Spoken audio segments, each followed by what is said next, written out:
top there is a small magnet. So what we are doing is that when we are changing the force, very simply like that, when we are changing the permanent magnet position, this magnet which is basically on the top of the protein is actually experience the force, and that increases the force on that particular protein molecule. So this is the way we are calibrating the force. Very for the easy understanding, you can understand that when the magnet is far, the force is low. When the magnet is closer, the force is high. So now this is a typical magnetic tweezer setup, typical magnetic tweezer experiment, and this experiment a little bit complicated. So I would like to go very, like in very details, very slowly. I will start with basically right now my laser pointer where the force, axis you can see. So you see at first I have a very low force like 3 piconewton. I increases the force to 49 piconewton, then decreases to 6 piconewton. If you ask me that why I choose this force like 3, 49 or 6, the reason is that with this amount of force I can show you a nice data. So anyway, so now there is a trick that when I tell you the process, I tell you that I have a protein, I stitch the protein with the glass, and at the top of this protein molecule there is a small magnet. But single molecules sometimes artifact can play a big role, that when you are pulling a small protein molecule, with small means it's actually nanometer length, with a very precise force, sometimes the artifact can create a problem. So what we did, we basically copy pasted 8 proteins together. So that gives me a fingerprint that tells me that this is actually the protein which is coming up.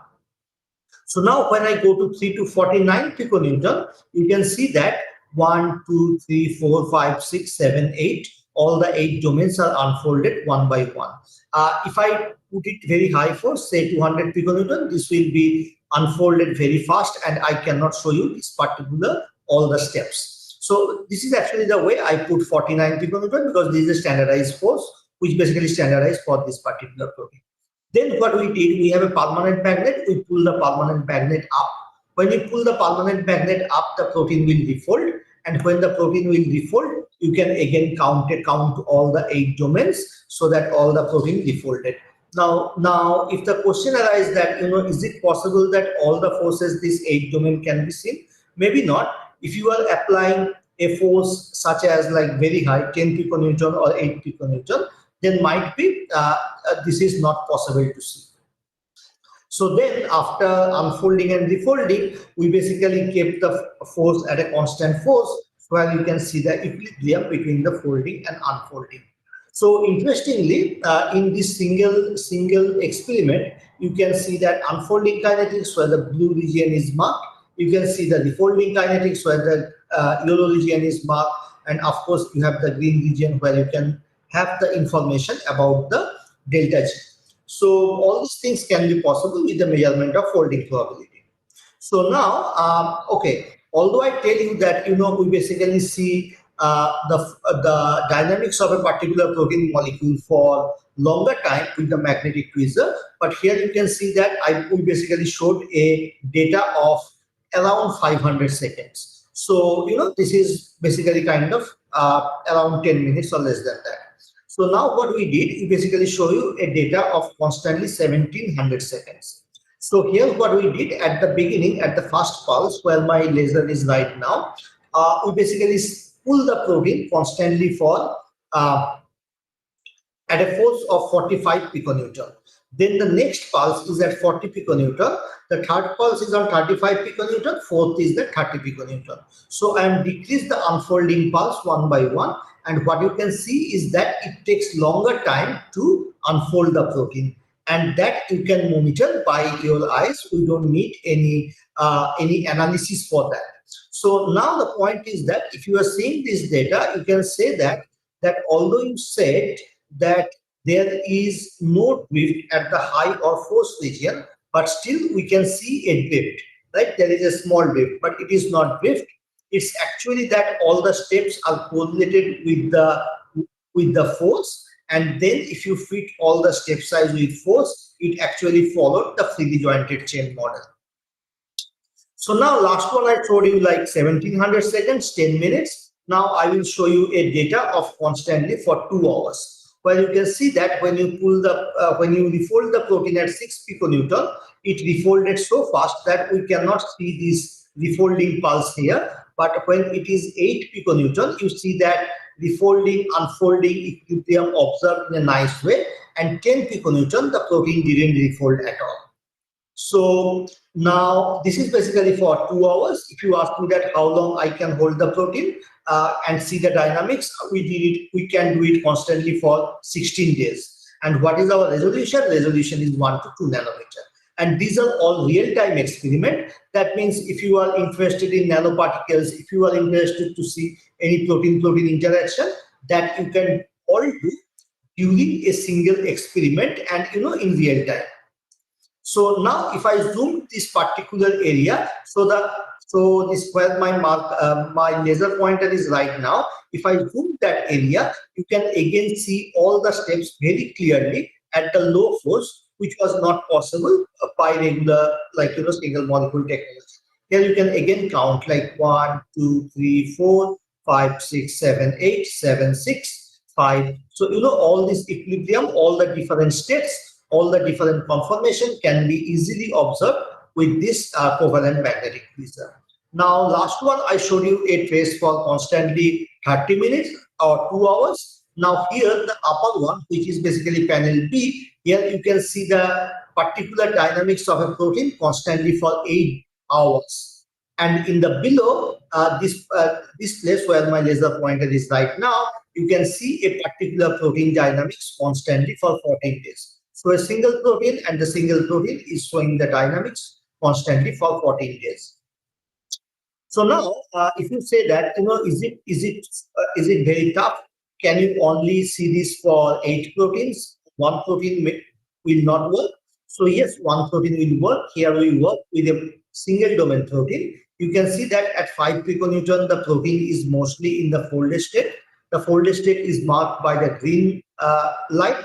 And then when it is 6.3 piconewton, it is folded and unfolded 50-50. But when it is 7.5 piconewton, it mostly stays in the unfolded state.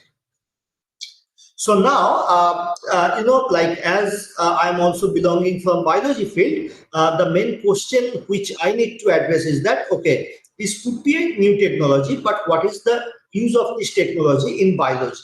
So biology, you must heard the focal adhesion complexes. So focal adhesion complexes mean there are many proteins which basically work in the cell ECM junction, and they basically pass the cellular the mechanical signal from inside out or outside in via two mechanisms.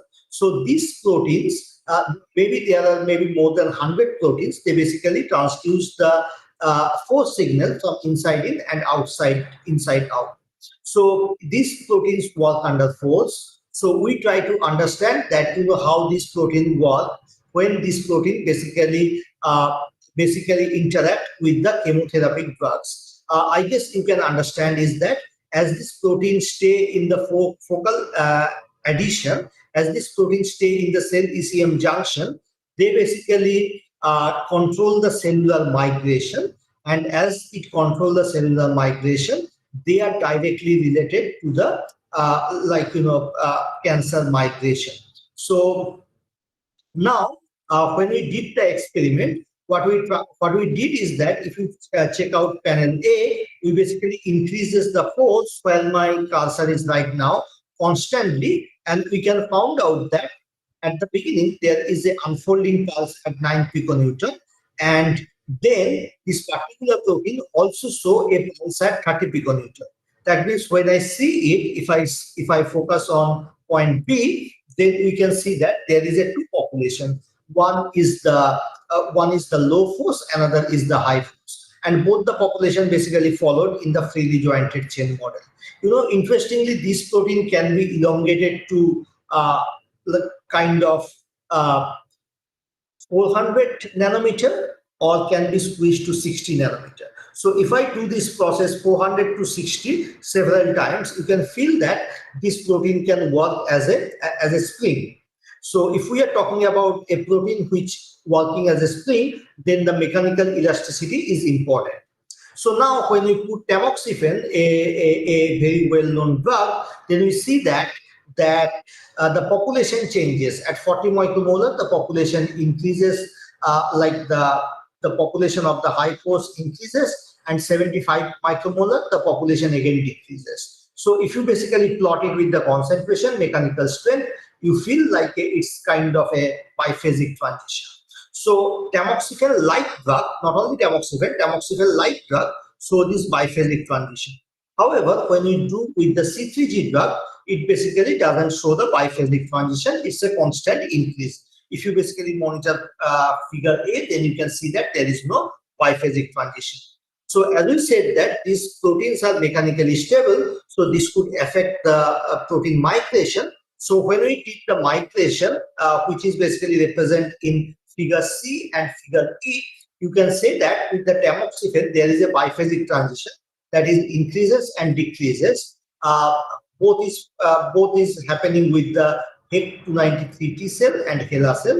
It is increasing and decreasing, but with the C3G, it doesn't decrease, it constantly increasing. Now, if I basically put all the figures together, the left hand side is the tamoxifen, and the right hand side is basically the C3G. Left hand side, you can see that with the single molecule result, it says that it is increasing then decreasing the mechanical strength. If you check the addition experiment, it actually said increasing, decreasing. Then with the migration, it is increasing and decreasing. So, everything basically working in a very similar way. So, at first it is spherical, then in the middle concentration, this is elongated, and then it is spherical again. So again, it is basically following a biphasic transition. However, with the C3G, we cannot see this transition properly, like there is only a one-way transition. So with the viewpoint of that, as these proteins are actually working under force, and there is not only a single protein, but many proteins working in combination. So interesting point would be that when you have many proteins, how they work under force. To understand that, magnetic tweezer cannot be sufficient to monitor this, because these interactions happen under force, but also the interaction happen. That's why we are now developing in our lab a force fluorescence spectroscopy, where you can monitor the change in the conformation using the covalent magnetic tweezer, as I described, whereas the fluorescence change will tell us the interaction of the molecules at that particular force. So there should be a simultaneous readout which can tell us about force, conformational events, and fluorescence from a single readout. So that's all from my side. So thank you for this presentation. So this is mostly done by Devojyoti, Sohom, Deep, Somdatta, Devasuti, and Sorodip. Like our lab is basically funded with DBT, DST, SNBO Center, and Technical Research Center. And thank you so much for this opportunity and your patience. Okay, thank you, Subhashish, for wonderfully describing what you are doing. Can we take one or two questions if there are? Sure. Very nice. So, is there any question from anyone? Maybe one small question. Yes, Pratik, yeah. Okay. Subhashish, thanks for a nice talk and then giving a demonstration again of what we can do with the technologies. The one small question is that you showed that it can be unfolded, right? But can it go back to the same state again when you release the force? Yeah, that's a very nice question. So for the some protein, we can go back to the same state, but some of the protein, if basically that misfolded, then we may not go to the same state. So we can actually check easily with the force that, if the force response is very same as it happened to the native protein, then we can believe that we are getting to the same force. But if it is misfolded, then the force response happens in a very low force rate. Then you can understand that protein is not folding properly. It basically goes to a misfolded state. Okay, thank you. So I think there is no more question. So let's thank Subhashish for his beautiful talk. And we move to our next presentation from Dr. Pachpule. So, Pratik, please. share.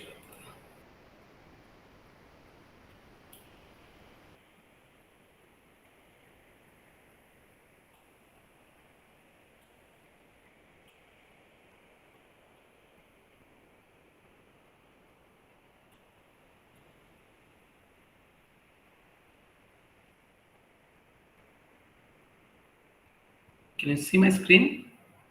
Yeah, sure. So make it a full screen. It's already full screen actually. Yeah, is it okay now? Yet for me. Pradeep, you need to share the full screen window. We cannot see the full screen. We can see your presentation. Full screen, it's moving, but it's not full screen.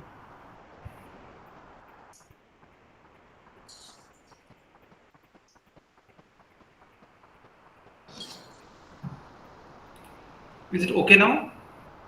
No, Pradeep. Okay, sorry. I think you have to first make full screen and then share. If you share and then try to make full screen, it will not work. Okay.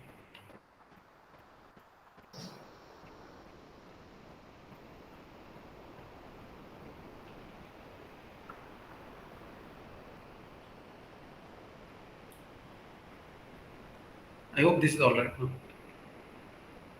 Yes, this is something else. Yeah. Okay, yeah. Good afternoon, all. Thank you, Rajendra, for invitation to give a presentation on this occasion of the National Technology Day. I wish you all a very happy Technology Day 2024.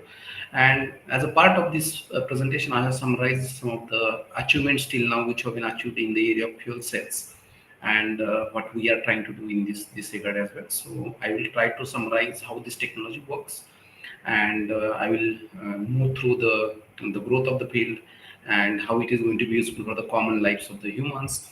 And finally, I will take you to the what research we are doing in this case.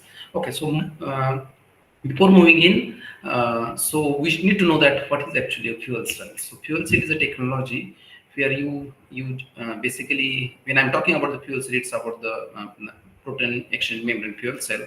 So you take a hydrogen and in the anode side, and then you have oxygen on the cathode side, and this is a membrane which allows selectively a proton transfer from anode to the cathode. And while doing this, hydrogen becomes H plus ions, and the rest of the electrons pass through the circuit and they go to the cathode. And ions are meanwhile transferred through this proton exchange membrane, and they are deposited in the cathode. And through this whole reaction, whatever electrons are generated, this could be used as a source of the energy to power anything. Power anything means you can have the vehicles, you can have the small devices, you can have the big infrastructures, which I will be showing in a few minutes. And most importantly, you're just differentiating between this the technology here. In this case, what is happening? You are providing the hydrogen, you are getting the oxygen from the air. By the way, you are not even giving the pure oxygen, and they are getting together. They are reacting with each other, and while reacting, they are generating the heat, and the pure product is the water. And how it could be useful in the Apollo satellite, which was been working in the atmosphere. So this fuel cell was being used for the energy, not only for the energy, but it was also used as a source of the water. So by doing this way, you can have both advantage. One is the clean energy, and second is the energy in the cleanest form. One thing, and second thing is without any pollutions inside.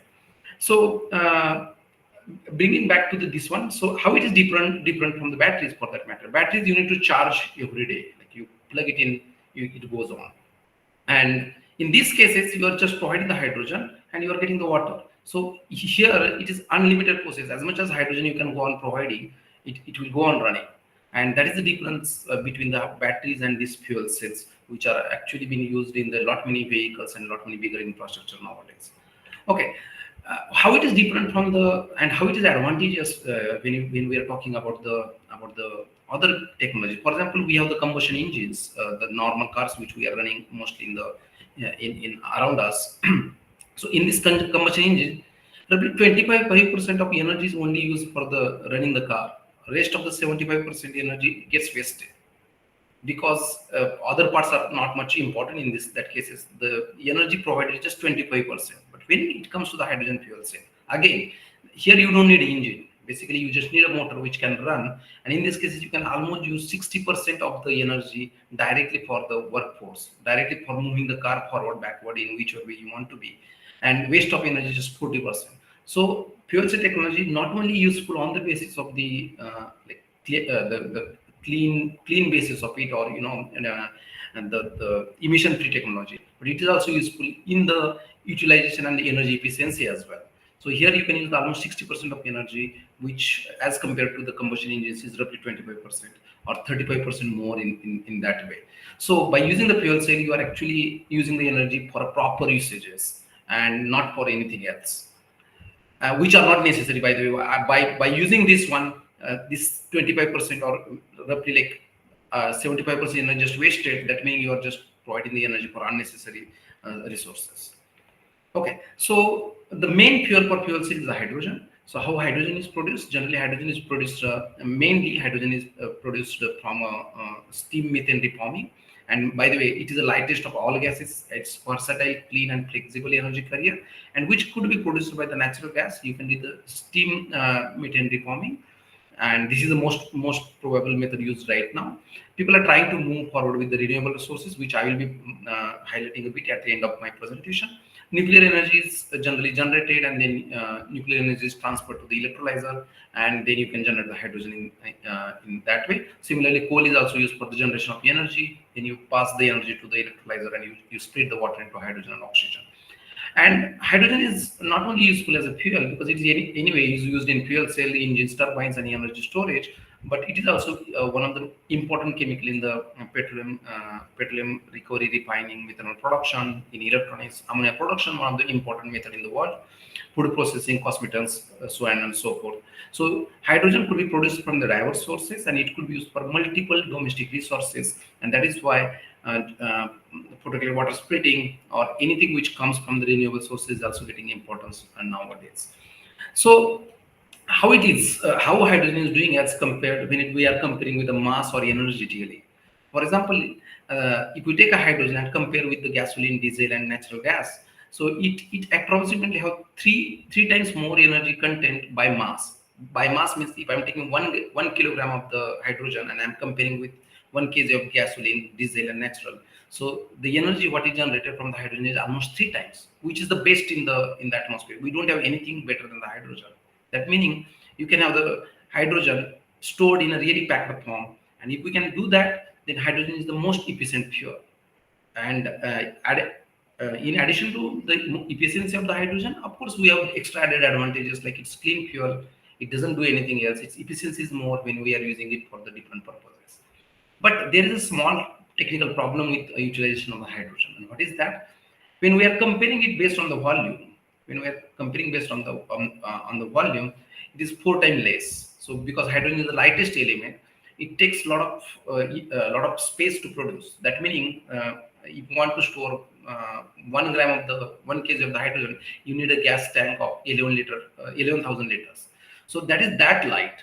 So in a way, this is not efficient. If you talk about the storing it in a small can, and that is why it has been done that it has been compressed.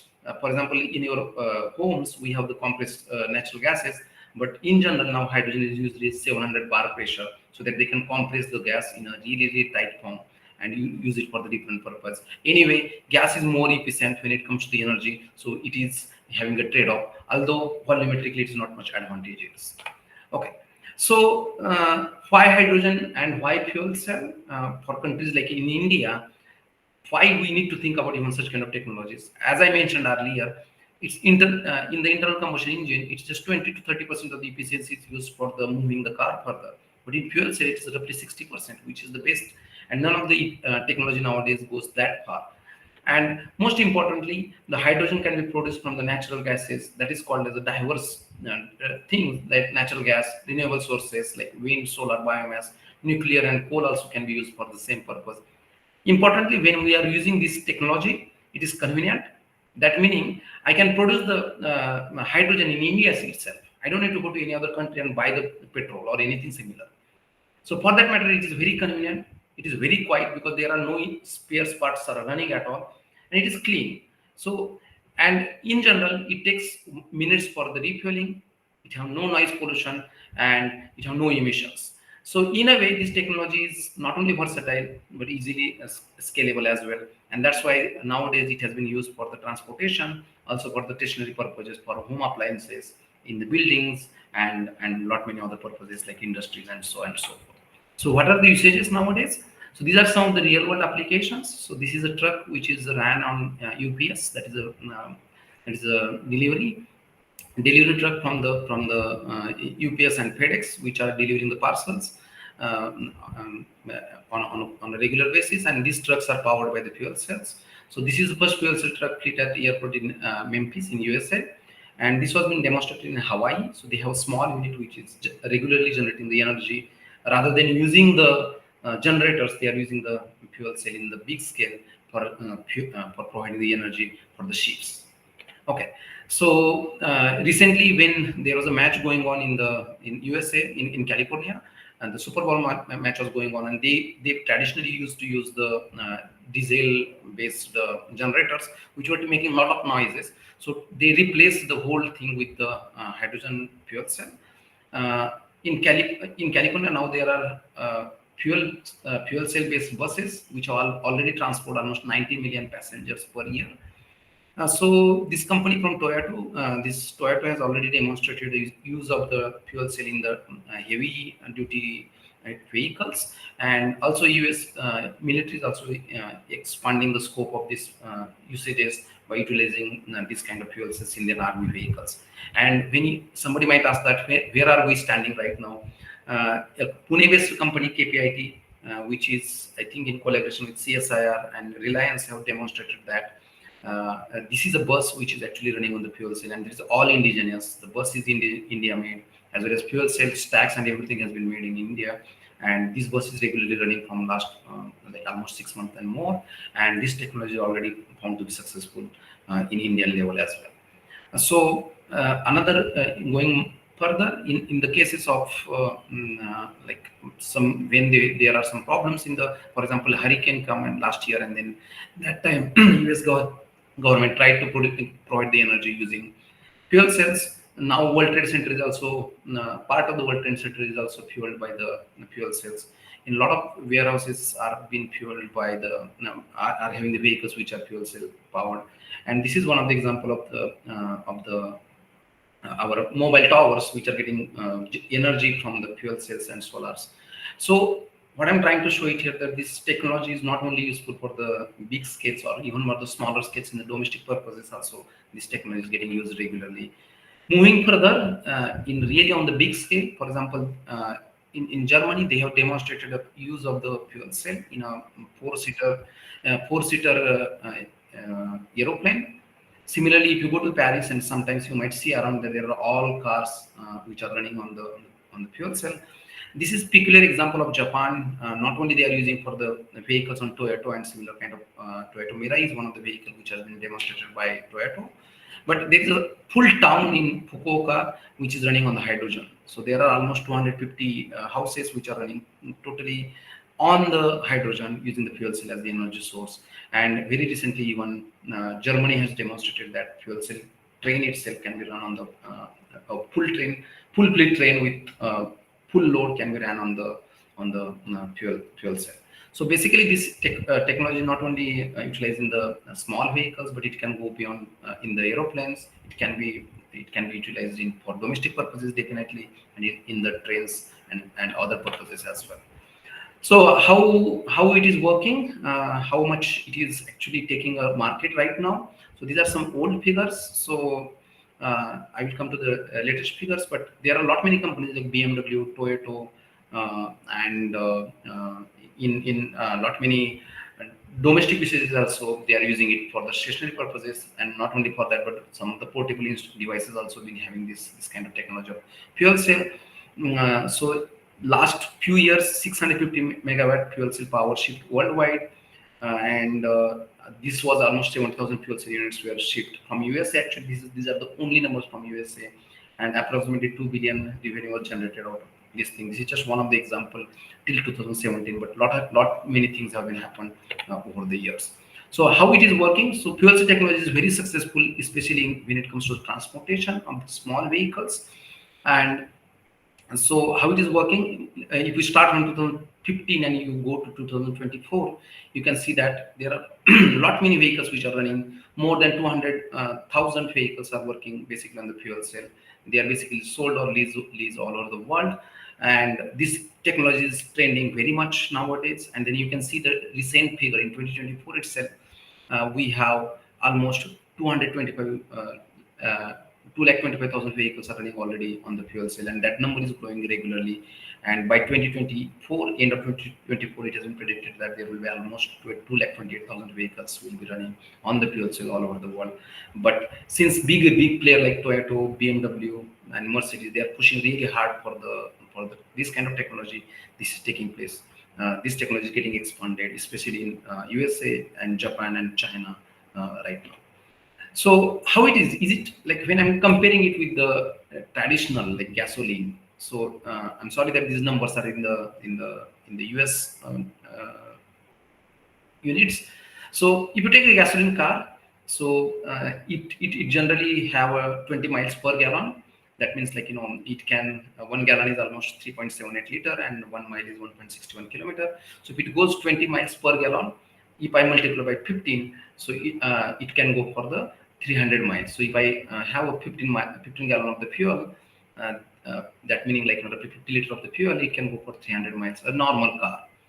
So if I multiply it by 4, that meaning it would be the price is $4 per gallon, $4 per gallon, and it is roughly $60. So in US itself, so when we have a similar car which is fuel cell car, so it goes almost 60 miles on per kilogram. You can see a difference here also. It is almost 1 kilogram and it is also 1 kilogram. So it goes 60. That is 3 times better in the energy efficiency. And if I multiply by 5, 300 miles, and if I multiply 5 by again 10 kilogram of the 10 kg per kilogram of the gas, which is roughly 50. So we have almost like $10 advantage of the same energy mile. So for 300 mile, by using the gasoline car, I am pay like one has to pay $60, but when it comes to the fuel cell car, it is just 50. So not only this energy is advantages on the different fronts, but it's also advantages in the cost as well. And if you compare the prices between these two cars are not that much different as compared to the electrical vehicles and the gasoline cars. Okay, so what is DOE? That is the Department of Energy. It is a USA-based company which is basically working tirelessly on bringing this hydrogen into the market. So they have done a tremendous amount of work. So they have done a lot of early R&D focus, and they could bring up that applied research, development, and innovation in emerging hydrogen and fuel cell technologies. And this was also been adopted by CSIR India. And it showed that energy security, energy resiliency, and strong domestic economy is possible by using the hydrogen. So they work on different fronts, that is generation of the fuel cell, that is the stacks of the fuel cell, and they tried to have the PGM pre-catalyst durable cells basically, and electrode performance should be better. Also, they have worked really hard on the production pathways for the hydrogen delivery components and advanced material for the storage. And that efforts actually bring down the price from 2006. The fuel cell cost was roughly 124 kilowatt per single unit cost. But now it is really going down to the almost 50, which is because of the tireless work for the Department of Energy working in this direction. And they have basically worked in different directions. They produce their technology. The Department of Energy funded technology has been used recently in a lot of cars. So they demonstrated already 700 bar pressure, because hydrogen has to be like fitted into a very small space, because I cannot have a very big tank when I'm talking about the cars. They have also came up with the technologies for the fuel cell stack systems. They have also demonstrated air compressors and humidifiers, which are necessary for this particular technology to be successful. So Department of Energy is one of the important in this regards, and they have demonstrated. So when it comes to the refueling, this is one of the these some of the examples of the refueling stations, which generally look like more or less similar normal petrol pumps. You can see that this is a refueling technique, and this is also from different places, and it takes just few minutes to just get the refueling, the the whole tank, which is like pressurized at 700 bar. It takes minutes. It's similar dispenser like gasoline, and it is very safe and familiar. Although hydrogen is very highly flammable, but they have produced the technology in a very efficient way, and that's how you can see that this technology is already getting used in the market. So how it is working in India? So in India, we are working on 7 fronts. The Indian market is currently working in different trends: market, legislation, hydrogen generation, OEM, technology, and research. So 6 different fronts have been summarized in this particular image. Indian market is it shows the real strong growth as compared like it is roughly like 3.45 until 2034 from 2024 one. So from today to 2034, it has been shown that it will go for with the growth of 3.45%, and investment is already been committed with almost 150 billion. Not only the small companies or big companies are working, but Niti Aayog, Indian government, and lot many agencies like DST and CSR, they are also working hard on bringing this technology into the normal usages. So National Hydrogen Mission was announced, and they have made a lot of policies for enhancing the hydrogen supply chain, and they have kept some AIS 157 regulations for using the fuel cell vehicles. So in India, currently we have 16 plants up and running. 6 major players are in pipeline. For example, Reliance is one, Tata, GAIL, Adani is also part of the same ball game. And Reliance has already committed almost 80 billion. And one of the examples which I was trying to show you was the KPIT fuel bus, where Reliance has played a significant role on the demonstration of the technology in Indian level. So in India, we are also working on the mobility providers. So there, Tata and Reliance and Indian Oil are working very strong. Technology is also getting developed every day. And there are different research institutions like us working tirelessly to bring this technology to the normal usages and for the domestic appliances and in the car technologies as well. So hydrogen is mostly produced till now with the fossil fuels and natural gas. The contribution of solar, wind, geothermal, biomass is very less. Even you can say that, even at right this moment, it's almost negligible in India. And so we need to bring down something. So right now, steam methane reforming, steam and hydrocarbon come together under high pressure and they generate the hydrogen. That is one of the major source of the hydrogen. But that is not the best way of generating the hydrogen, because it takes a lot of energy to produce hydrogen itself. Even I'm talking about the very clean nature of the hydrogen, but that's not useful when I'm producing the fuel itself through a lot of pollutions. So that should not happen, and then that's why nowadays people are concentrating more on the electrocatalysis, where you can provide the electricity, which is produced from the renewable sources such as solar, wind, and from the nuclear powers. And by doing that, you can generate the hydrogen in the green ways. There is another way of generating the biological fuel cells, which are also working on a smaller scale. And another way which has been demonstrated was the direct solar water splitting. You use the catalyst, you add it in the water, shine the solar light, and then it will split the water into hydrogen. And this is one of the technology which are getting much more attention. So as I mentioned earlier, hydrogen has some problem. One thing was, if I want to store the hydrogen at 1 atmosphere pressure, 1 kg, so it takes almost 1100 liter tank. Or if in the form of ammonia, it takes 1400 liters tank. If I compress it, the one current technology, it takes 24 liter tank. That meaning, if I have to go for the 300 miles distance, 300 kilometer distance, I need to basically have the tank almost 100 liter of the size. So which is not the good thing. So and liquefaction is not possible because liquefying hydrogen is not energy efficient again. So currently we are using the 700 bar technology by compressing the gas at the 700 bar in the tank. But there is a lot of things to do in this regards, and in this, to address this, it has been proposed that you can use this technology by using physically based like compressed gas, or you can use the cryo or other methods, or liquid hydrogen, which is not that much efficient.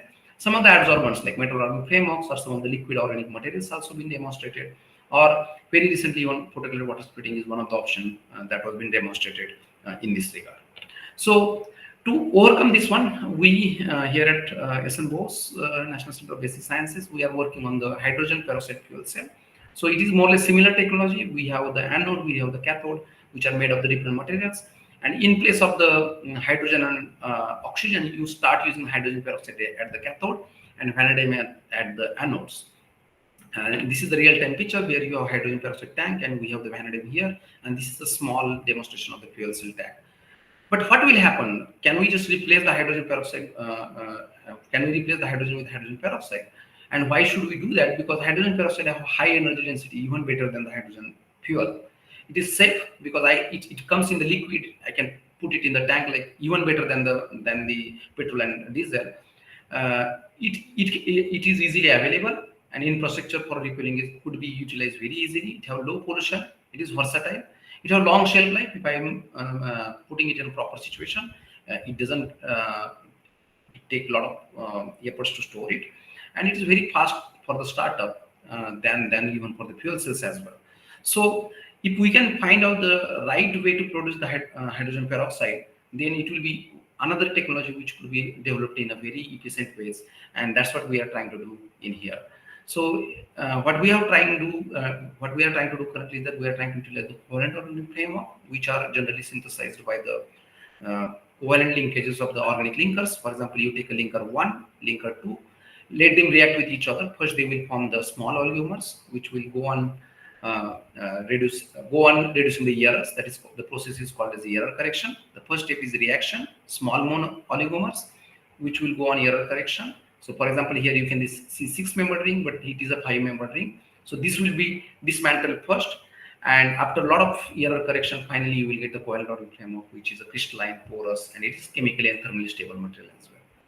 So in this regard, we have recently demonstrated that. For example, we have taken this BTT-based linker, which is a thiophene-based linker, which can be synthesized through a one-step reaction, and this is readily available, very cheap material. We have condensed them together in using acetic acid at 120 degrees Celsius for 3 days, and using very simplest N-butanol as a solvent, and we could synthesize this material in a crystalline form. So now here you can see that what I was trying to tell about, that this linker is connected to the next linker through the covalent bonding, and that's why these materials are called as covalent organic frameworks. This was porous. It had a surface area of 105 meters square per gram. And most importantly, one application what we were targeting about the photocatalytic generation of hydrogen peroxide, which needs the light absorption in the visible light region. And you can see that this is the UV region generally. It is absorbing anyway in the UV region, but it goes on absorbing more in the visible light region as well. That meaning, if I put this COP in the atmosphere, under sunlight, it will absorb the light very efficiently, even at the wavelength which is close to the red light region as well. And it had a suitable band gap. I'm not going into technical details again here, but this COP was porous, crystalline, and it was absorbing in the visible light region. Having these properties in the hand, we applied this COP. We took a COP, we added water in it, sonicated nicely, and we let it shine the light for a while at 467 nanometer light. And what we saw that this COP started generating the hydrogen peroxide with the rate of 800 micromole per hour per gram of the catalyst, which went on increasing over the hours. And to demonstrate the utility of this process in pure water, we could observe the rate of 1588. In methanol, it decreases a bit. Ethanol, it starts increasing, but as soon as we add the N-butanol, the efficiency of this hydrogen peroxide generation was tripled. That meaning, if I take a butanol, which is also very cheap and produced biologically, using the biological the materials which are already available in the atmosphere, and I can almost triple down the activity. And in the same way, what we have demonstrated that we took a water and added this COP, and this is at the top of this building where we are right now sitting, and we shine the light, and what we saw that it was generating the hydrogen peroxide with the rate of 525 micromole per hour per gram of the catalyst with the natural sunlight. So right now we are focusing on this one. If we can produce the hydrogen peroxide in bulk, then this could be even useful for the hydrogen peroxide fuel cells. And for that matter, what we saw that this material can be used for multiple cycles. For example, I can use one material for 12 hours, then another 12, another 12, another 12, and it goes on for multiple cycles. And somebody might ask that, can this be expanded for the bulk scale?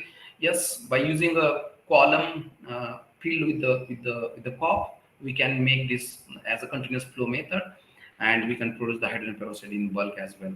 And this hydrogen peroxide, which is produced in a very natural way by using a sunlight and water as the only sources, by using COP as a catalyst, could be used for the hydrogen peroxide fuel cells. This is what we are currently demonstrating, and this is our contribution which we are currently working on. So finally, summarizing the whole thing, what I talked about is that if we can produce the hydrogen using different techniques, for example, conventional storage methods, renewables, nuclear, and fossils, which could be applied for the hydrogen fuel cells, but not only for the fuel cells, but this could be used for the different purposes such as ammonia fertilizer, metal refining, and even for the energy generation through the fuel cell.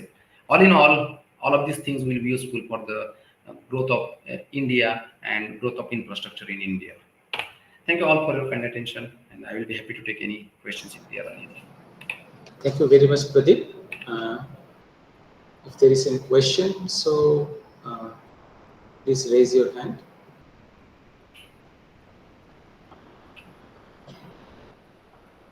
Okay.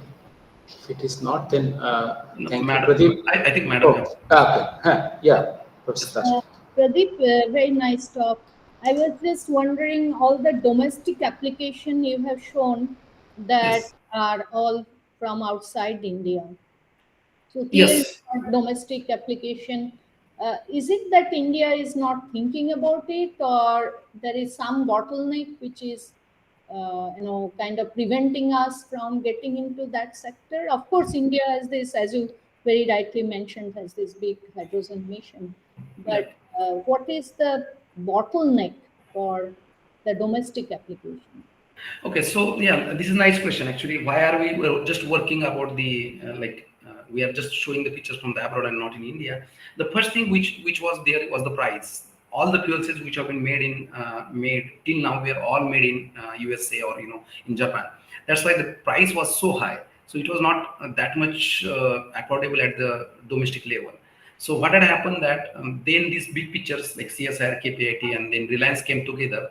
And what they demonstrated was we can also put in the similar kind of fuel cells, but their priority right now is the cars. So they have demonstrated it is the car, and their demonstration also going in the buses and then heavy duty buses. I think the next step what they are coming up with and what other companies in India are working on is that bringing them on the local levels. But this will take some time because we are not producing as much as the fuel cells which are necessary for such a big population. Sure. Okay, thank you. Yeah, thank you. Thank you.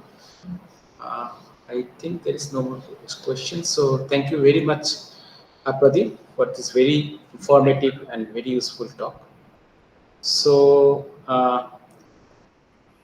so I must conclude this today's meeting. So I request all of the participants to kindly switch on your screens so that please.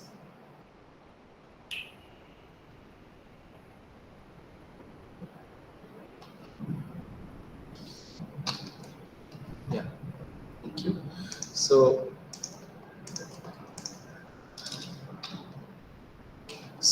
thank you very much to all of you for being with us, because today is a holiday, I'm very thankful to both the speakers who are, as usual, very cooperative, and within a very short period of notice they were agreed to deliver these wonderful talks.